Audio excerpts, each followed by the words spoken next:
مدینے سے جب آپ نکلے ہیں تو کسی جنگ کا کسی کو خیال کسی کے حاشیہ خیال میں بھی نہیں تھا.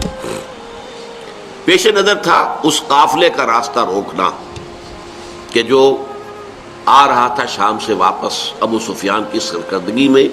جو جب جا رہا تھا تو حضور نے تعاقب کیا تھا لیکن وہ بچ کر نکل گیا تھا.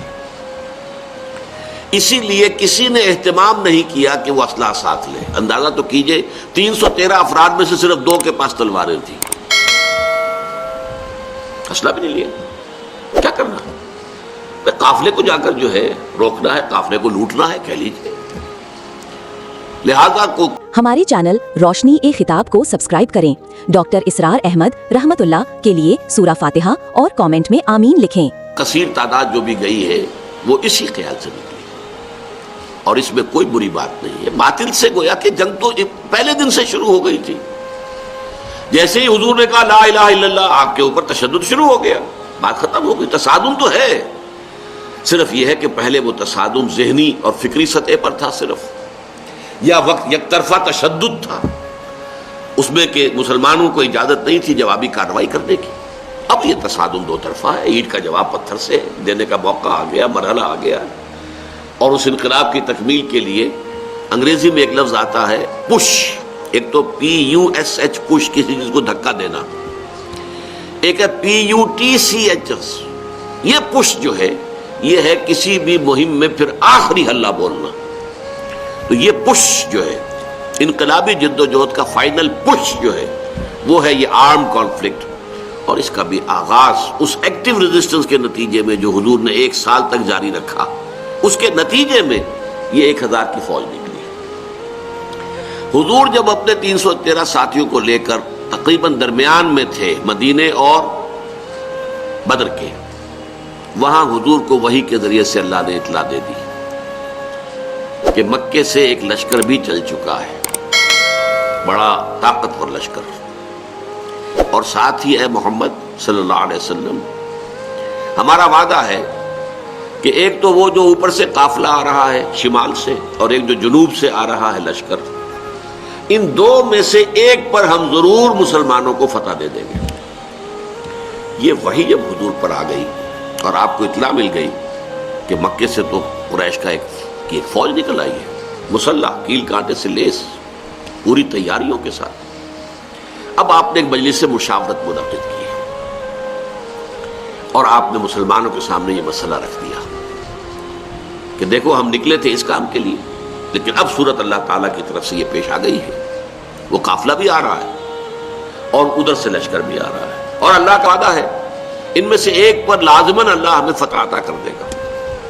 تو بتاؤ کہ ہم کدھر چلیں، لشکر کی طرف چلیں یا قافلے کا پیچھا کریں؟ اس کو آپ جدید اصطلاح میں یہ کہہ سکتے ہیں کہ یہ اپنے ساتھیوں کے مورال کو ریڈ کرنے کی حضور کی طرف سے ایک کوشش تھی. پتہ چلے ساتھیوں کی کا مورال کیا ہے، کیا عالم ہے، ان کا حوصلہ کیا ہے، ان کے جذبات کیا ہیں، ان کی امنگیں کیا ہیں. آیا وہ ڈر جاتے ہیں یہ سن کر کے لشکر آ رہا ہے، قریش کا لشکر؟ قریش کا تو یوں سمجھیے کہ اس کا لفظ ایک دہشت پیدا کرنے والا تھا عرب کے اندر. قریش، ان کا لشکر اور تیاری کے ساتھ پوری طریقے سے کیل کانٹے سے لیس، یا یہ ہے کہ ان کے اندر اس کیفیت سے اور استقامت پیدا ہوتی ہے کہ ٹھیک ہے اب وقت آیا، اب وقت شہادت آیا ہے، اب وقت آیا ہے کہ ہم اپنا جو مقصود و مطلوب ہے، شہادت ہے مطلوب و مقصود مومن، نہ مال غنیمت نہ کشور کشائی. تو حضور نے جب یہ مشورے کے لیے بات رکھی، یہ بات بڑی اہم ہے، بڑی پیارا واقعہ ہے یہ سیرت کا. مہاجرین میں سے کئی افراد نے کھڑے ہو کر تقریر کی بڑی جوشیلی. حضور جو حکم آپ کا ہو آپ بسم اللہ کریں، ہم تیار ہیں، ہر شے کے لیے تیار ہیں، فیصلہ آپ کو کرنا. حضرت ابو بکر نے تقریر کی رضی اللہ تعالی عنہ، لیکن حضور نے کوئی خاص اہمیت نہیں دی. حضرت عمر نے تقریر کی، اب بھی حضور نے کوئی خاص اہمیت نہیں دی. فرمایا بھائی دو مشورہ دو، آپ لوگ مشورہ دیجئے. پھر حضرت مقداد ابن الاسود نے جو تقریر کی ہے وہ بڑی پیاری ہے کہ حضور ہم موسیٰ کے ساتھی نہیں ہیں کہ جنہوں نے جنگ کے وقت کہہ دیا تھا کہ فَاذْهَبْ أَنْتَ وَرَبُّكَ فَقَاتِلَا إِنَّا هَاهُنَا قَاعِدُونَ. جاؤ موسیٰ تم اور تمہارا رب جا کر جنگ کرو، ہم تو یہیں بیٹھے، ہم جنگ نہیں کریں گے۔ ہم موسیٰ کے ساتھی نہیں ہیں، ہم محمد کے صحابی ہیں صلی اللہ علیہ وسلم۔ خدا کی قسم آپ بسم اللہ کریں، جو بھی قدم آپ اٹھائیں گے انشاءاللہ اللہ تعالی ہمارے ذریعے سے آپ کو آنکھوں کی ٹھنڈک عطا کرے گا۔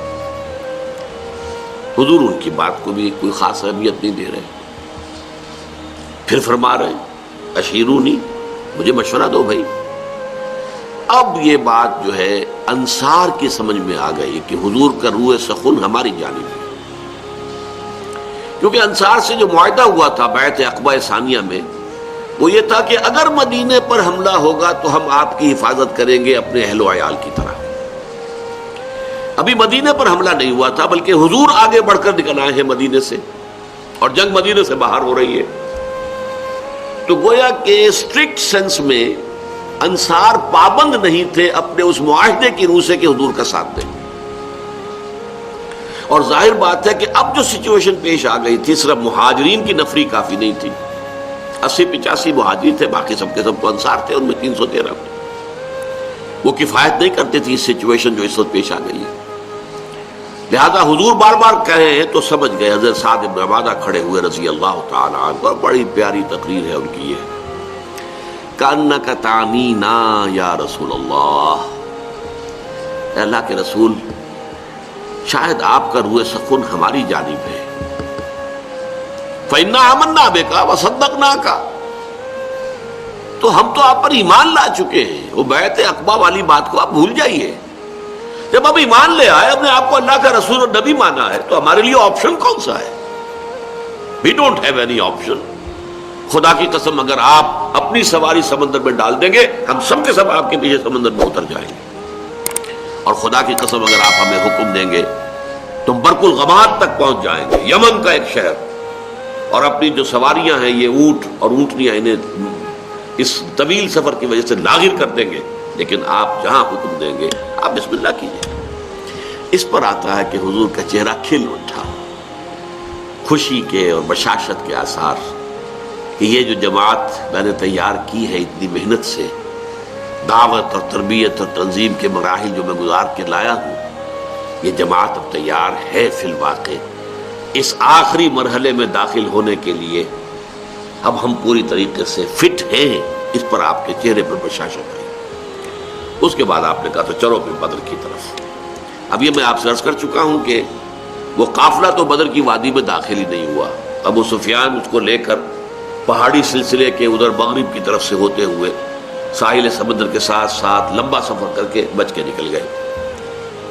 اور یہ جب جو لشکر آ گیا قریش کا، اور جب پڑاؤ ہے، صرف میں اس کے بھی 2 واقعات آپ کو سنا دوں کہ جب پڑاؤ پڑا ہوا ہے تو وہاں اطلاع پہنچ گئی کہ قافلہ تو بچ کر نکل گیا، ابو سفیان کا پیغام آ گیا کہ میں قافلے کو بحفاظت لے کر مکے پہنچ گیا۔ اب یہاں سوال پیدا ہوا، پھر وہی ہاکس اینڈ ڈوز کا معاملہ۔ ڈوز نے یہ سوچا کہ اب خوریزی کاہے کے لیے، ہم تو نکلے تھے اپنے قافلے کی حفاظت کے لیے، قافلہ تو پہنچ گیا۔ لیکن جو ہاکس تھے ان کو تو سمجھ میں یہ آیا کہ یہ تو ہمیں موقع مل گیا، گاڈ گیون اپارچونٹی، یہ ڈوز ہماری بات چلنے نہیں دے رہے تھے، اب جو ہے اب ہم یہاں تک پہنچ گئے ہیں، مدینہ یہاں سے صرف 80 میل دور ہے، ہم کہاں سے کہاں تک ہو کر یہاں پہنچ گئے ہیں، تو اب تو موقع ہے، اب یہاں سے واپس جانے کا کیا سوال۔ حضرت حکیم بن حزام رضی اللہ تعالی عنہ اس وقت تک ابھی ایمان نہیں لائے تھے، وہ گئے عتبہ کے پاس۔ کیا عتبہ، دیکھیے ہمارا جو قافلہ تھا وہ تو بچ کے جا چکا ہے، اب یہ خامخواہ کی خوریزی اور جنگ کاہے کے لیے؟ آپ کی حیثیت یہ ہے قریش کے ہاں کہ اگر آپ اس کو روکنا چاہیں تو جنگ اب بھی رک سکتی ہے۔ اس نے بھی کہا ٹھیک ہے، بات تو تمہاری صحیح ہے، اچھا چلو چلتے ہیں ابو جہل کے پاس، وہ he was the chief of the ہاکس۔ وہاں جا کر بات کی، اور وہ شخص جو تھا پھر اس نے پینترا بدلا، تانا دیا عتبہ کو۔ عتبہ کے بیٹے تھے حضرت حذیفہ رضی اللہ تعالی عنہ، جو ایمان لا چکے تھے، حضور کے ساتھ تھے۔ ہاں معلوم ہوتا ہے عتبہ بیٹے کو سامنے دیکھ کر تم پر بزدلی طاری ہو گئی ہے. اب یہ عرب کے لیے بہت بڑا طعنہ تھا. دوسری طرف اس نے یہ کیا کہ وہ جو ایک مارا گیا تھا وادی نخلا میں ایک مشرک، اس کے بھائی کو بلایا کہ دیکھو یہ تمہارے بھائی کے قاتل جو ہیں وہ اب سامنے پڑے ہوئے ہیں، لیکن یہ لوگ چاہتے ہیں کہ جنگ نہ ہو. اس نے فوراً کپڑے پھاڑے، وہاں کا جو ان کا ایک قبائلی رواج تھا، اور چیخنا چلانا شروع کیا اپنے اس مقتول بھائی کا نام لے کر کے اس کا انتقام، اس کا قصاص لے کر جائیں گے، واپس نہیں جائیں گے واپس یہاں سے. عتبہ نے بھی اس طعنے کا جواب دیا کہ یہ صبح معلوم ہوگا کہ کون کاورڈ ہے، کون بزدل ہے. ظاہر بات ہے کہ عتبہ کو یہ بات کھا گئی. وہ چونکہ نسبتاً شریف النفس لوگوں میں سے تھا، یعنی عمر کے اعتبار سے بھی بزرگ، ویسے بھی تباہیں ہیں ہر ایک کی. جیسے کہ وہ شعر ہے کہ نہ ہر زن نست و نہ ہر مرد مرد، خدا پنج انگوش یکساں نہ کر. نہ اہل ایمان میں سے سب ایک درجے کے تھے، برابر کے تھے، نہ کفار میں سب ایک درجے کے تھے. کافروں میں انتہائی سخت معاند بھی تھے، اور کافروں میں وہ شخص بھی تھا جنہوں نے حضور کو پناہ دی تھی جبکہ آپ طائف سے آئے ہیں مایوس لوٹ کر. وہ بھی کافر ہی تھا، مشرک تھا.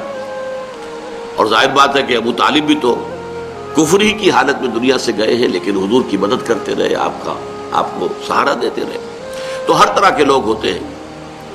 تو عتبہ در حقیقت ان میں سے شریف النفس لوگوں میں سے تھا، لیکن شریف آدمی کو پھر یہ طعنہ بھی کھا جاتا ہے بری طرح. تو اس نے کہا اچھا یہ تو کل صبح پھر فیصلہ ہوگا کہ بزدل کون ہے. نتیجہ یہ ہوا ہے کہ پھر اگلے دن سب سے پہلے عتبہ میدان میں آیا. یہ اس طعنے کا نتیجہ. اپنے بھائی شیبہ بن ربیعہ کو بھی ساتھ لیا، اپنے بیٹے ولید بن عتبہ، حضرت حذیفہ کا چھوٹا بھائی. اب بڑا بھائی حضور کے ساتھ ہے، چھوٹا بھائی یہاں مقابلے میں آیا.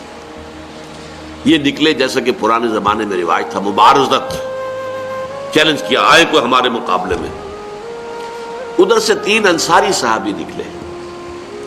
انہوں نے پوچھا کون ہے آپ لوگ، ڈسکلوز یور آئیڈینٹی. انہوں نے بتایا ہم انصار میں سے ہیں. کہ نہیں تم سے ہم جنگ کرنے آئے ہی نہیں ہیں، ہماری شان سے فروتر ہے کہ ہم یہ کاشتکاروں سے جنگ کریں. طعنہ دیا کہ مدینے کے لوگ تو کاشتکار لوگ ہیں، ہمارے مد مقابل بھیجو محمد صلی اللہ علیہ وسلم جو ہمارے قافلے کے. حضور نے ان تینوں کو اشارہ کیا واپس آ جاؤ.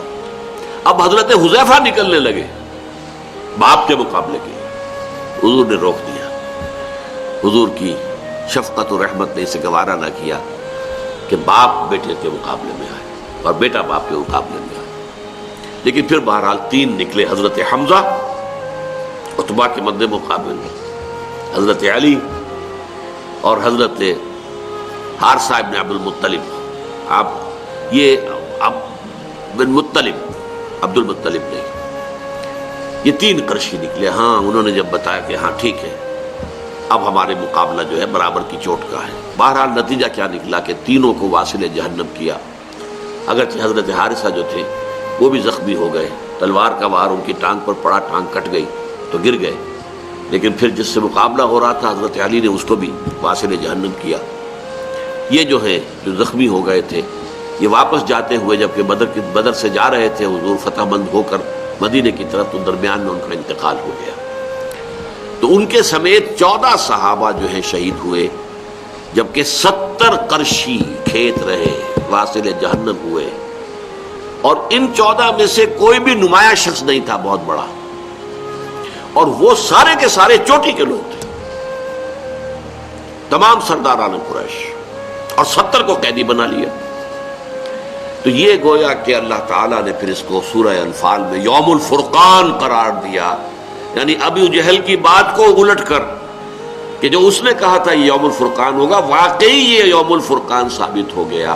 اللہ کی مدد آئی، فرشتے بھی آئے. اس کی تفاصیل میں نہیں جا رہا، وہ آپ کتابوں میں پڑھ لیں گے. میں صرف اس کو واضح کرنا چاہتا تھا کہ غزوہ بدر کے بارے میں یہ خیال کہ یہ صرف ڈیفنس کے لیے تھا، یہ بات جو ہے ذہنوں سے نکال دیجئے. اس پروسیس آف ریولوشن کے حوالے سے یہ اصل میں ایکٹیو ریزسٹنس کا منطقی نتیجہ، آرم کانفلکٹ، اور اس ایکٹیو ریزسٹنس کو انیشیٹ کیا ہے محمد الرسول اللہ صلی اللہ علیہ وسلم نے. ابتدا آپ کی طرف سے ہوئی ہے. آپ نے چھاپا مار دستے بھیجنے شروع کیے, آپ نے ان کا اکنامک بلاکیٹ کیا, آپ نے ان کی پولیٹیکل آئسولیشن کی شکل اختیار کی, جس کے نتیجے میں میں اس کو تعبیر کیا کرتا ہوں کہ سانپ بل میں سے نکل آیا. سانپ کو مارنا ہو تو کیا کریں گے, تو بل میں گھسا ہوا ہے. تو آپ کو معلوم ہے نا, کوئی بین وین بجاتے ہیں کچھ تاکہ وہ کوئی باہر نکل آئے. اب پتہ نہیں وہ بین سے کچھ واقعی کوئی اثر ہوتا ہے یا نہیں ہوتا ہے, لیکن جو عام میں تو آپ کو سمجھانے کے لیے کہہ رہا ہوں. یہ قریش بیٹھے ہوئے تھے مکے میں, اور مکہ حرم ہے, وہاں خوریزی. اگر اللہ کا عذاب آتا کسی اس طرح کا جیسے کہ اس سے پہلی قوموں میں آ چکا تھا, تو مکے پر آتا. معاذ اللہ ثم معاذ اللہ ثم معاذ اللہ. خوریزی ان کی وہاں ہوتی نہیں. اس سانپ کو تو نکالنا تھا. اس سانپ کو نکالنے کے لیے محمد الرسول اللہ صلی اللہ علیہ وسلم نے جو اقدام کیا, جو ایکٹیو ریزسٹنس کا جو پروسیس شروع کیا, اس کے نتیجے میں وہ 1000 کا لشکر نکل کر جو آیا ہے, وہ گویا کہ سانپ جو ہے وہ اپنے بل سے باہر آ گیا اور میدان بدر میں اس کا سر کچلا گیا. ہمارے چینل روشنی اے خطاب کو سبسکرائب کریں. ڈاکٹر اسرار احمد رحمت اللہ کے لیے سورہ فاتحہ اور کامنٹ میں آمین لکھیں.